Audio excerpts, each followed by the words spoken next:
تجمعوا بأعداد كبيرة غص بها بهو مطار تونس قرطاج، الكل في انتظار الرحلة القادمة من لندن. راشد الغنوشي الزعيم المؤسس لحزب النهضة هو الشخص المهم على متن تلك الرحلة التي حملت كذلك قادة آخرين. في مقدمة المستقبلين أفراد العائلة ورموز الحركة ورفاق الدرب. هذا اليوم هو يوم فرح، وسبب الفرح ليس راجعا إلى أن قيادة من قيادات النهضة ترجع إلى تونس فقط، وإنما هو راجع إلى أننا أصبحنا نعامل أو ستبدأ معاملتنا باعتبارنا تونسيين. لدى مداخل المطار كان الآلاف يستقبلون من يعتبرونه القائد والرمز، وها هو يخاطبهم وسط الزحام.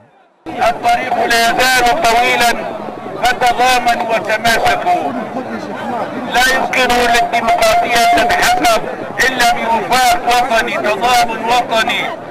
راشد الغنوشي البالغ من العمر 67 عاما وعد أنصاره بالعمل على توسيع دائرة الحريات وبمنح حقوق أكبر للمرأة وعلى قدم المساواة مع الرجل دون حيف أو تمييز.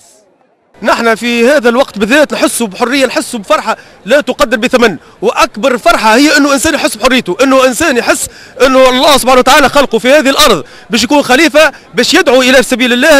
اقل حاجه انه ندعوه الى الله بغير خوف، انه اقل حاجه انه اصلي او امشي الى المسجد او اصلي صلاه الصبح من غير اني نحس اني مراقب او اني. اشتد الخناق على حركة النهضة منذ اعتلاء الرئيس المخلوع بن علي كرسي الحكم في نوفمبر عام 87 من القرن الماضي، حيث سجن وعذب وأبعد أغلب الرموز والقادة، كما عمل على تصفية قواعد الحركة من الجذور. حركة النهضة أو المسلمين بصفة عامة في تونس هم ما يعانيوش من عهد الزين، هم يعانيوا حتى من عهد بورقيبة.